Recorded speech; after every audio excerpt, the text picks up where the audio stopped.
This is Siddharth Alwalia. Welcome to the 100x Entrepreneur Podcast. This episode is brought to you by Prime Venture Partners, an early stage VC fund led by Amit Somani, Sripati Acharya, and Sanjay Swami. Prime is often the first institutional investor in category creating tech startups in fintech, SaaS, healthcare, and education, such as EasyTap, MyGate, and SignUp. To know more about Prime, visit primevp.in. Today, I have with me Hemant Mohapatra, partner at Lightspeed Ventures India. Hemant, welcome to the podcast. Thank you very much for having me, Siddharth. Hemant, we would love to know more about your journey right from the days of IIT and what you did after that. Okay, thank you for asking. So I grew up in an army family in India. My father was in the ITBP, which is Indo-Tibetan Border Police. So we grew up in some really, really far north places. Most of my childhood was spent in Joshimath, which is the last stop to if you're going to Badrinath. Right? It's the last stop where you go, then you kind of take a mule or you walk from there. So I grew up in the middle of Himalayas, and I still love the Himalayas the most. And then I spent a few years in Chandigarh doing my middle school, and then I moved to my family's house in Rourkela in Orissa, and then joined IT Bombay in 1998, which was the beginning of the dot-com, like kind of the dot-com era, also the end of the dot-com era, right? So 92, 2002 was a fairly seminal period in the Indian ecosystem where, like as a new fresh grad, I was completely, in awe of like folks that were trying to start companies, a concept that I had no idea, like how does that work, right?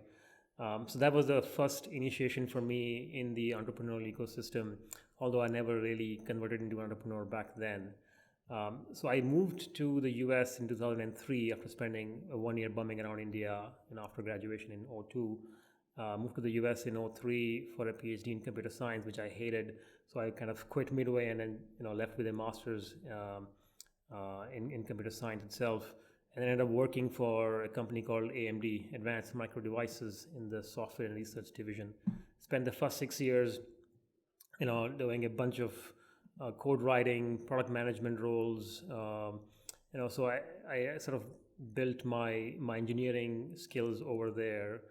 Ended up realizing after spending 6 years there, ended up realizing that you have, if you want to win and make money, you have to be in a 80% gross margin business versus a 20% gross margin business, which is what chip design and chip manufacturing is all about. So I switched gears in 2011, went to the UK for a year to do an MBA at Cambridge, and then moved back to the Valley after that, which is a place I really wanted to work and live in, at least for a while, to join Google in their Google X division. I joined in the product and product partnerships team. It was a team called New Business Development, where we were the first horses to sort of run a course, so to speak. We were the 0 to 1. We were the 0 to 0.5, not even 1. We were in the crawl phase, so we did the first deals for almost any new product that came out in the market for Google or anywhere in the world. So things like the Loon project, where you fly balloons in the air, things like the Chauffeur project, which is now called Waymo, the self-driving company, a bunch of stuff in the healthcare. So my team ended up doing a lot of the initial deals for these kind of products and projects. A lot of them also died very early, so I realized that my skills and my interests lie a lot more in consumer and customer facing products that will see the light of day beyond an R&D phase. I ended up switching gears and moved to the cloud team within the first year itself of joining Google, and that was like a fantastic period of growth for me. Growing up, I was fairly introverted. I was an engineer, right? So that role really pushed me in many ways. I ended up having to interact with senior executives at the company, a lot of very alpha founders, a lot of executives of other large companies as part of the cloud team's BD org, and ended up also interacting a bunch with VCs as well as like early stage founders. My role involved doing anything and everything except writing code. I also wrote a bit of code which never saw production, so it was not very good quality in that role. But I ended up doing at least at a high level 3 things. One, creating large partnerships for the company, for the cloud team. Second, when the partnerships made a lot of sense, we did acquisitions. So I was involved in a few of those. And then third, when the partnerships were too early, like when the space is too early or the company itself is just about to be formed, we ended up investing in those companies instead of partnering, so they can get a chance and breathing room to grow organically. And if a partnership eventually makes sense, we would do that. That was the strategy there. So I ended up doing all three of them, at different times of my career at Google, over 5.5 to 6 years. I ended up enjoying my investing role quite a lot. And then after 5.5 years of doing that, Andreessen, Horowitz, and I began talking, and then I ended up joining them as well. And then I spent about a year there in the enterprise team in Andreessen, and moved back to India last year to join Lightspeed.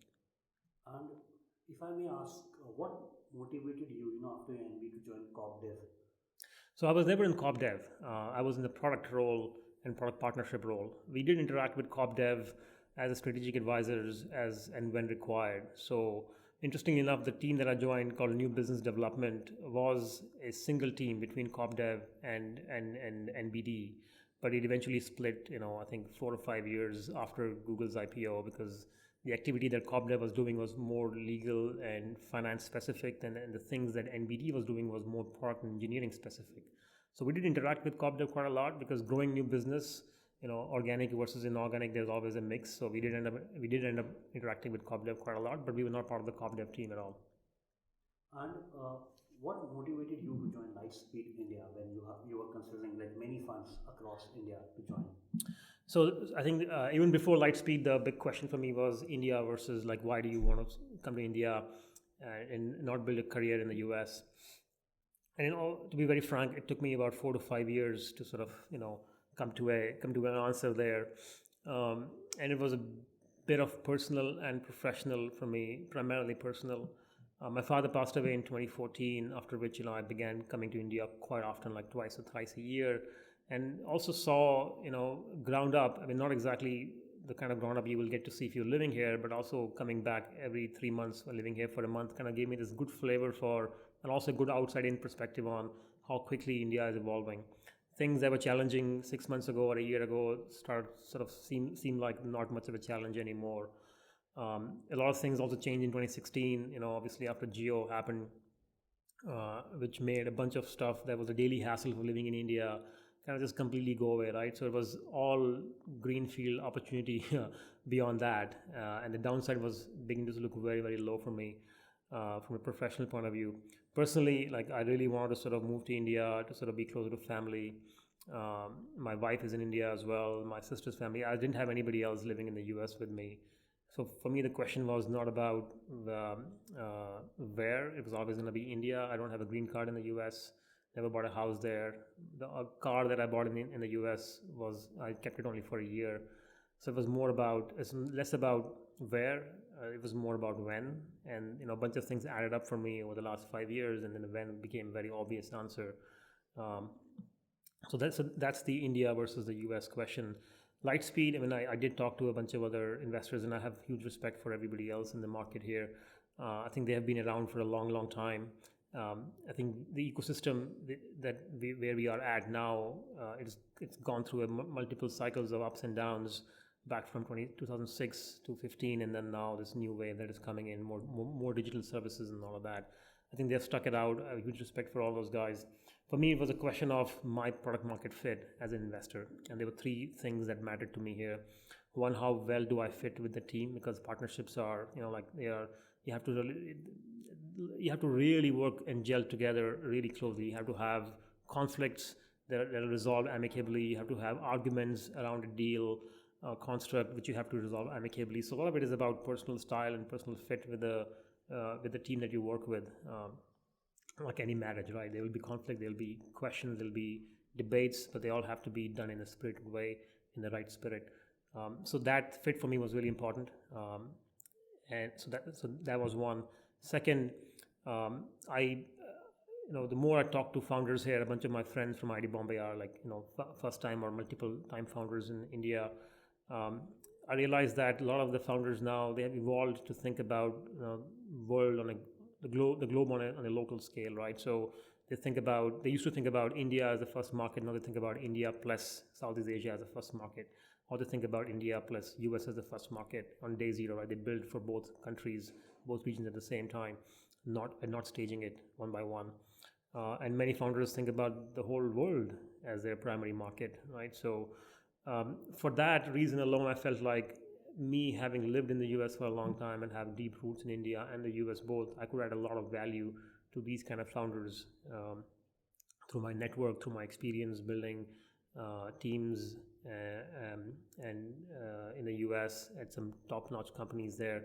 So that was the second thing. And third, like I did try to do a startup in the US, and it didn't work out for me.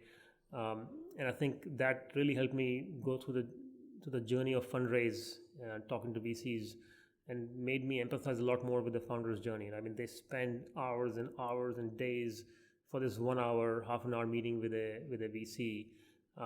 Even though the VC may or may not invest, I think in that opportunity at that time, there is a very good reason that makes me believe that the process needs to be respected quite a lot. The founder's time is the most valuable thing they have.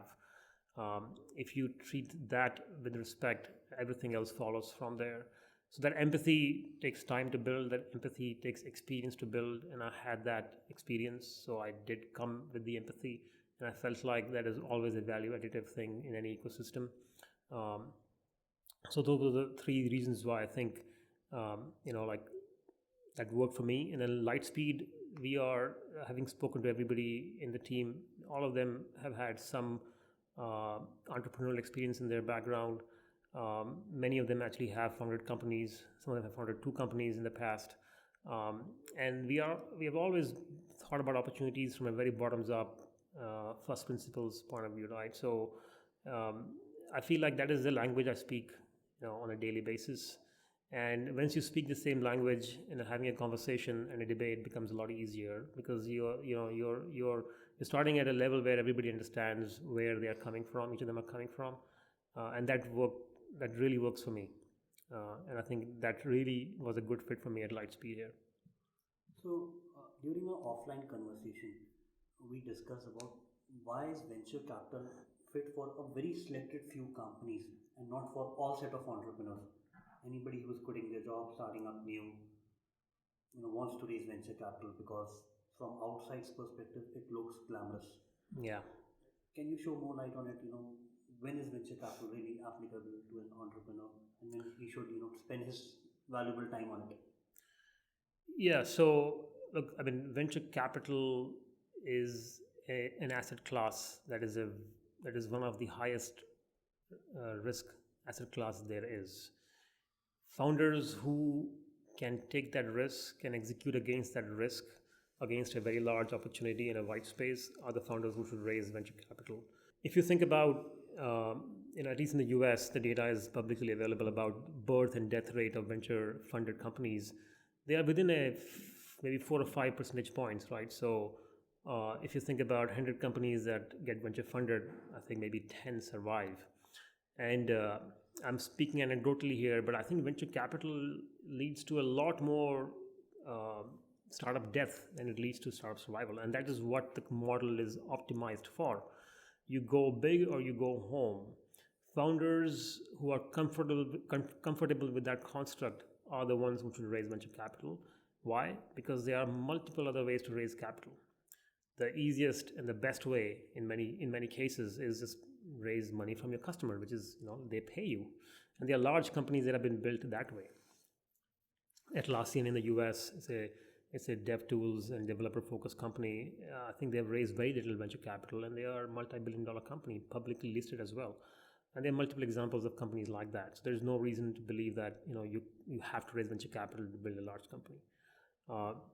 Some other companies that I've seen here, they're addressing a market which certainly, there's a need for that kind of a company to exist, but the market is not big enough. As an example, I'm making it up on the spot. If you are creating a SaaS company that allows you to sort of book golf courses, okay, that's an interesting company. But how many golf courses are there in the world? There are not that many. So does it have product market fit? Hell yeah, it'll have product market fit. Is the market big? Not really. So that is not something that I would personally, be interested in. While you have other elements of what it takes to build a company are present, but that's not enough of a big market for me to be taking a bite of. Philanthropy, and the example I've seen a bunch of companies which are solving core human issues, but it's just not something that is a good fit for, let's say, a venture capital fund to invest in. Why? Because the end goal for them, they always, it's a bit of it is economic, but a lot of it is also socio-economic. And I think those companies need to exist, but they should raise capital from a different source of fund. It could be philanthropic, it could be something else, it could be government grants, and so on. So there are multiple ways to sort of raise capital. Venture is just one of many. And founders should be very careful about the reasons to raise venture capital, because if they raise for the wrong reasons, the company would most likely die. And you talked about big markets. Why do you think is the right time for, because you are a technology focused fund, the right time for big technology shifts in market right now in India? If you look at, I mean, I hate drawing parallels because everything is not apples to apples. So if you think about parallels, even though they may not all be apples to apples, compare at a very very high level the degree of digitization or internet penetration versus value creation in different markets. In the US, as you probably know, most of the unicorns or the large companies and large outcomes have happened once internet penetration reached a certain ratio of the overall population, once data rates and cost of a cell phone or a data plan went below a certain threshold of disposable income. So a similar story has played out in China as well over the last 15-20 years, where internet penetration is strongly correlated with value creation, especially venture funded value creation. And that story now in India is just beginning to play out in the last couple of years. I think the numbers may not be fully accurate, but if you sort of directly correlate internet penetration with unicorn creation, I think we had about maybe in 2006 to maybe 14 or 12, we had maybe 7 or 8 unicorns created. From 12 to 15, maybe we had 8 or 9. I think in the last 3 to 4 years, we may have more than 20. So there's a strong correlation between internet penetration, usage, data rates, cell phone prices to large pools of value creation. So I feel like that is where a lot of the upside is, and India is still a third of the way where China is now. And just doing broad comparison tells me that there are so many parts of the economy that are completely non-digital right now. A lot of inefficient processes, a lot of offline processes across agriculture, across logistics, across even fintech, education, so on and so forth, where I feel large companies will be created, and that's what we are invested behind. And what are the sectors you are specifically looking at, or the sectors you are working on with companies? Most of my career has been spent in enterprise, so most of my deal flow in India and India/US has been enterprise focused. So maybe half of my time, maybe a bit more than half of my time, is going to be spent looking at those deals. I'm also looking quite a lot at fintech. I think it's a huge opportunity in India. I'm looking at logistics, and whenever I get a chance, I'm interested in agricultural companies, agri-tech companies, because I think that's a large part of GDP and it's super inefficient.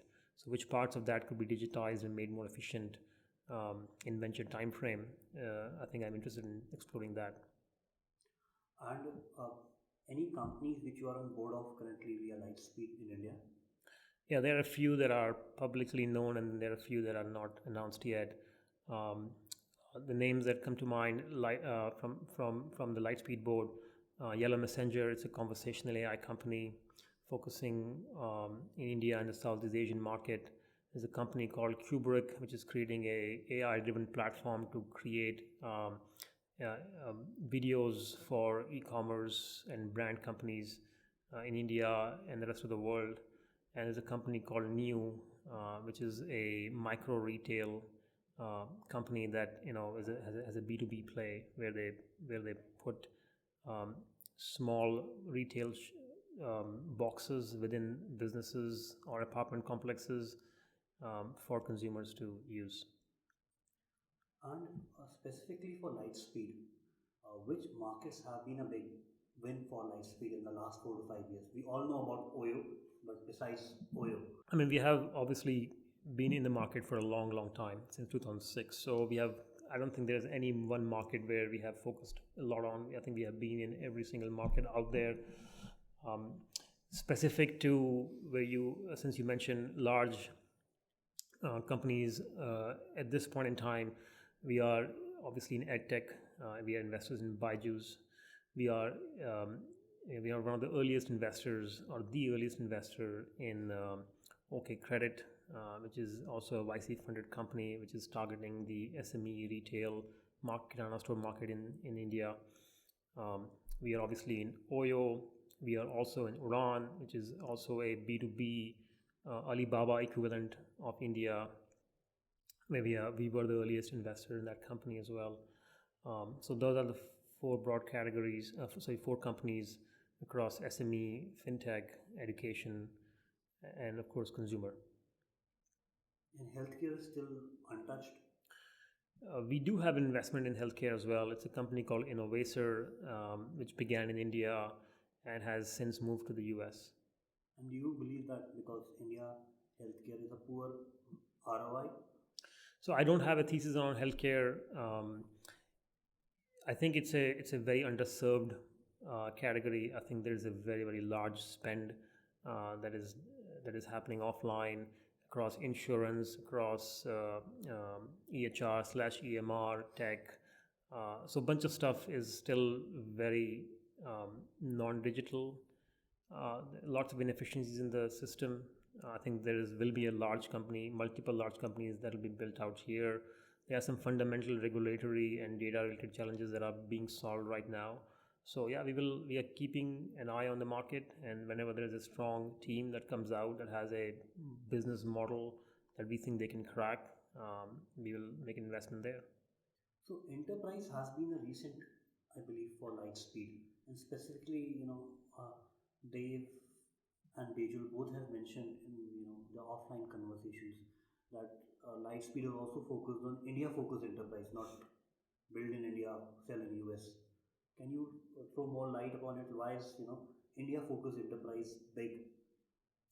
I'm not sure what the conversations were like. I wasn't there, but I think our thesis has never been that India only for enterprise. And we may have evolved to say that India to US is not the only way to crack the market. I think a lot of the conventional wisdom was that build in India, sell in the US. We speak the language. We have a really good coinage in the US. A lot of enterprise buyers in the US are really think highly of Indian talent. A lot of the big companies in the enterprise space in the US are funded by are founded by Indians. A lot of these scaled out companies like Google, Microsoft, and many more are at the helm. We have an Indian CEO.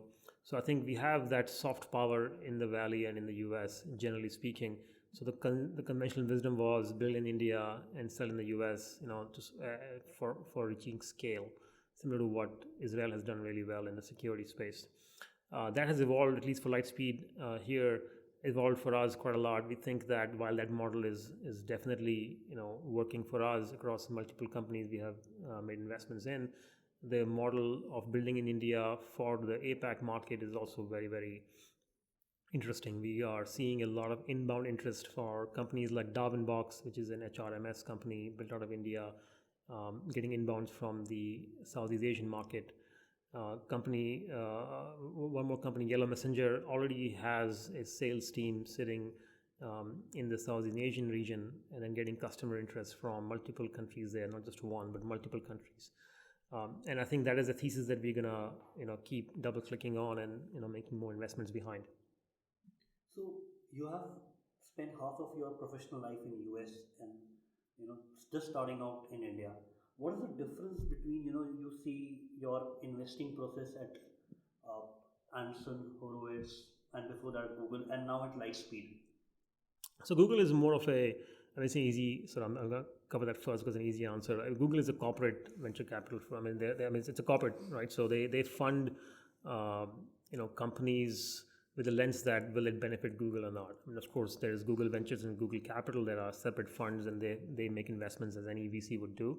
But Google itself, where at least I was trying to make investments out of, there's always a strategic angle to those investments. So they are slower in process. A lot of things have to add up, not just economic, but like strategic value to the company. As an example, you probably wouldn't make an investment in a company with Google's own money where one of the biggest client is going to be Amazon, right? So because we compete with Amazon in cloud services. So that's a very broad example of why that would be something that may not be that easy to make an investment on. And Andreessen and Lightspeed, I think there are a lot more similarities than there are differences. And it's a function of the size of the fund. Andreessen is a much bigger fund than us, for good reason. And second, they are in a different region altogether. We are in India, so the things that work in Andreessen, Horowitz wouldn't always work in India for Lightspeed. So just sort of as an example, Andreessen philosophy has been software eats the world. While that has not been a reason to sort of make an investment, I would find it hard that Andreessen Horowitz comes into a company that is, not that heavy on software as the way to crack open a market. Hardware, I think they will find it difficult in general to sort of make investments in hardware companies. Lightspeed in India, a lot of the things, to win a market, software is not going to be the only thing that will work. We keep talking about, at least in logistics and SME, we talk about full stack solutions where you have to own the journey of the buyer because it's an unsophisticated buyer. If you throw a software over the fence, they will just not know what to do with it.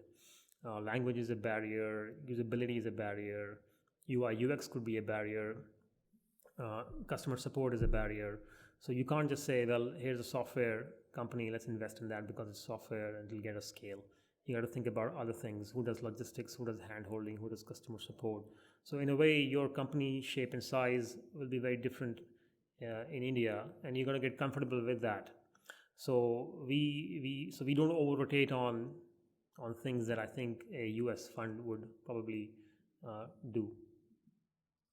And what are the different and better things you find in Indian entrepreneurs than entrepreneurs in US? So better or worse probably wouldn't be the right characterization because they're different markets and the markets are at different stages of evolution. So I'll speak about differences, right, which could be more useful to talk about. I think if you think about the layers of entrepreneurs, there's the top of the top entrepreneurs, best in class founders. I think the Indian entrepreneurs and the US entrepreneurs, best in class, there is almost no difference. There's absolutely no difference.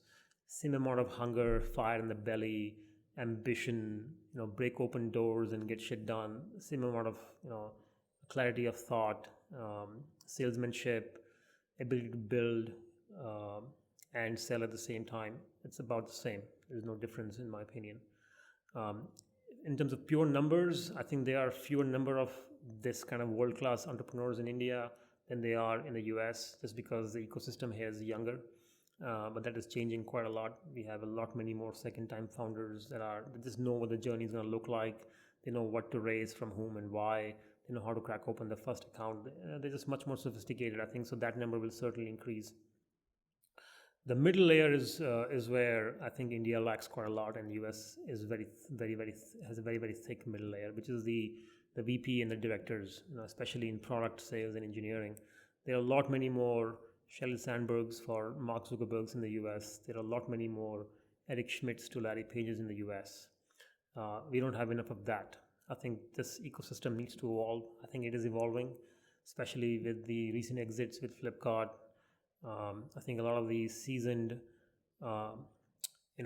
first-time employees, they're kind of almost entrepreneurs in the company, but not exactly, the founders of the company. They are leaving. They're coming back to the ecosystem with their own companies. They are investing as angels. They are advising, early stage companies quite a lot. I think that layer is going to get thicker, and also joining companies, there are Series A, Series B as VP of X or CTOs or whatever, right? So I think that layer is thickening quickly for us, but it's still is a long way to go before we reach where US is now. And just to sort of note, US has gotten there after like being like after evolving for over 30, 40, 50 years, right? So venture capital as it is done today it's a very old industry in the US, and they have gone through multiple cycles of booms and busts starting in the 90s. So, and the third layer is the bottom of the layer, which is where the founders are not sophisticated enough, they don't have enough clarity of thought. Not to say that they will not evolve, but they haven't evolved to a degree whereas institutional venture fund would like to make an investment. And those layers, we will just let them evolve. And if they do evolve and come to the middle, then we'll invest in time in them and help them join one of our companies. And if they evolve to a degree where they become world-class founders, then we'll make investments in those teams as well. And specifically speaking, if 3 or 4 things which Indian entrepreneurs can learn from the counterparts in US and which you advise to your portfolio companies? I think one of the because most most Indians, begin their career as engineers. One of the jokes we have is you become an engineer first, and then you think about what you want to do with your life. You want to be an artist? Okay, well, be an engineer before you become an artist, which makes Indians in India generally think a lot more about companies as, well, if I build a product, that's it, like I'm done, like this is going to work because it's so beautiful, it's so great, and it's so defensible, the technology is so hard to build. They ignore the value that go-to-market and sales really bring to the table. And almost every one of those companies wouldn't scale beyond a certain point because they don't invest in go-to-market a lot. Most of the best companies, best by that I mean like the most well-known companies, don't always have the best product. They have the best engines to put the product in the hands of consumers and iterating on that quickly to improve the product. But the cycle begins in, you have something that works to a degree for a certain segment of the customers, double click on that, build an engine that puts the same product in hands of 10 times more number of customers, learn from their feedback, and then improve it, make it a really good fit for these customers, and then 10x that, 10x that, and 10x that. US founders, for better or worse, have realized that technology doesn't always build companies. Companies are not built on the basis of algorithms. They are built on the basis of a commercial engine, of which technology, product, sales, marketing, branding, positioning, community is all a part. So they think about that in a more holistic manner, much earlier than the Indian counterparts that I have seen. And my recommendation to them is primarily going to be, think about your company as an end-to-end entity and invest in pieces at the right time, instead of over-rotating on 1 or 2 things, primarily in the technology and the product side. And specifically speaking, you have seen a lot of journeys right now between Google to Lightspeed. What have been the difference in those journeys of entrepreneurs who have scaled 50 to 100x and where you work with them, and those that couldn't scale? Most problems are solvable if you stick around long enough in the problem space. When you immerse yourself in a particular problem, no matter how difficult it is, you start drawing lines between disparate points, and a lot of the stuff starts to just make sense, and that becomes your superpower eventually. I think resilience and resourcefulness are 2 qualities that I've come to understand as being the most important quality in any founder. The example that I love giving is Airbnb, where the 2 co-founders began the company, I think in 06 or 07, and couldn't find any investor to back them because who would open their doors to a stranger in their house? It was just not a consumer behavior that ever looked possible. And nowadays we just we don't even think about it. We sit in a car that we don't know who the driver is. We're very comfortable with that. That wasn't the case earlier. So what they did was, when they couldn't raise capital, they ended up selling Cheerios with Obama's photograph on it, because they ended up chasing a lot of the campaign goers. This was back in 2008, where a lot of the people were following Obama wherever he was going to sort of do campaign for his '08 presidential run. And they ended up visiting those same cities, and they will ended up knocking on doors of people who were running bread and breakfasts and selling Obama Cheerio cereal boxes to them. Why? Because they didn't have money and they want to sort of survive. I think the best founders are almost like cockroaches. A nuclear explosion wouldn't kill them. They will survive anything and everything because they have so much resourcefulness that they will always and always churn the butter and stay above water. That's really, I think, one of the key qualities. So I really focus a lot. I think the big difference for me is resilience and resourcefulness, and they go hand in hand. And specifically for Indian entrepreneurs who are now pitching to you, what do you think, while pitching for venture capital, the most basic mistakes which they make? Like this should be a hygiene check, which you advise, you should have done this before approaching us, which could have saved your time as well as our time. So I think a lot of it has to do with approaching the right kind of investor at the right time in your journey. If you are a first-time founder who has an idea on a napkin and he wants to raise money from an institutional fund, you'll have to really explain, what are we really backing here? If it's the founder, then why this is the right founder? If it's the team, then who have you brought on board right now? And how deeply do you understand this market? Like, how valuable is this piece of napkin idea right now? How differentiated, how insightful is that idea? And yeah, there are cases where we have made those investments. Udaan investment is a great example of where the founders were extremely sharp. They have been in the business for a long time. They were the ones that built Flipkart from the ground up. We invested in that team on day zero, pre-product stage, right? And those are rare investments, but that's that we will be very happy to make those investments at the right time. So choosing the right investor at the right time, I think, is one of the biggest mistakes I've seen. If you are really early, put your own sweat equity into it, spend time learning the market, spend time talking to customers. Your time is your money. A little beyond that, I think people end up raising money from friends and family who believe in them. A little beyond that could be angels. Pick your angels correctly and smartly. A little beyond that could be a early stage seed fund. And beyond that could be a Series A, Series B focused fund. Lightspeed has made both Series Seeds and Series A investments. We've invested in pre-product concept stage companies as well as product and revenue making companies. So we are open to any and all constructs, but it has to make sense with the context that you're coming to an investor with. And for Lightspeed, most of the investments come from market thesis which you develop. So, is there also investments which you make, when entrepreneurs, where the markets you haven't studied, then you fund the companies? So my philosophy is that entrepreneurs will almost always, not almost, I think they will always and always know a lot more than you about the market and where the market is moving and where the white spaces are. So my preference there is to not think a lot about thesis. Thesis evolves after having talked to multiple founders in the same space. I think it evolves as a consequence of that.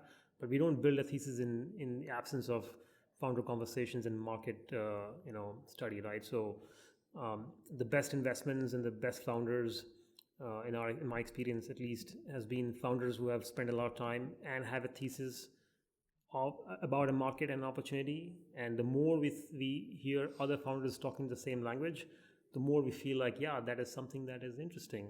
Let's double click on that. And then we do independent work on that. And if we come to the same conclusion, then that becomes the thesis for us as a firm that, hey, in this market, which seems interesting and forming right now, potentially very, very large, and this is the right insertion point into this market, and this is the right business model for this market, and here's how this company could evolve. That sort of shapes up over time. And then we end up investing, in our opinion, who the best founding team is to tackle and crack that market. And what is the usual investing process which goes on Lightspeed? A founder pitches to one of the partners, and then the partner takes. It's very bespoke for us. Depends on the opportunity. If there is a time boundedness to it, then you optimize for winning a deal that you want to win. If a deal, if to win a deal you have to move fast, we'll move as fast as possible without compromising on the depth of the work we have to do. So we just have to sort of create time to do the work. You spend a lot more hours in the office and weekends away from your family and friends to do that work. And if it is something where we feel like we have a month and a half, then we will sort of pace it out the right way, right, for that opportunity. We've done both. In and the preference for how many meetings, what the process is. We don't have an institutional point of view there. I think each deal is different. To win it, you have to do different things. On an average, to optimize for not wasting the founder's time, we keep our meetings to 3 at most. First meeting could be with a partner. Second would be with at least one more partner to just get another pair of eyes on that deal. And third could be with the entire partnership. And then we usually make an investment decision basis these 3 meetings. And you mentioned about winning deals. Do you see enough competition emerge among VCs to win the topmost deals at this stage in India? But the best deals will always have competition, and they should. So yeah, to answer your question, yes, we see competition. Um, I think the right lens to look at it is: are we competing? What are we competing on the basis of? Is it about valuation? Then those are not the kind of competitive stances we will want to be involved in, because it artificially inflates the value of a company. If it is on something else, then yeah, I think those are good things to sort of discuss with the founders and potentially your investor syndicate and see where you want to win. And if you could share, what are the things companies market which haven't worked for Lightspeed, and what are the learnings from them? I'm relatively new to the firm. I think, like any investor will tell you, lots of companies in their portfolio don't work, and it's a combination of you being too early or too late to the market. It's a combination of the founder not evolving with the company and the market in the right way. A combination of some other competitor coming in who's a better fundraiser and raises a lot of money, and especially in markets where it's a winner take all, capital plays a huge role. So those markets go away from us. So yeah, I mean, we certainly have successes and we certainly have failures. I think the learning is that it's very hard to time the market right, and these are like living beings to a degree. So we do our best and see what happens, and we continue to back founders that we feel are evolving along with the market and the way the company is evolving, right? So we keep reinvesting in those founders a lot. So, as a parting words, Hemant, what would be your last 3 advices for founders to build excellence in their business? I think the first thing to what I would tell a founder is, do what's right for your company. Always and always do what's right for the company. That means you may have to make hard decisions, but always keep in mind that what you're doing has to be what's right, eventually right for the company.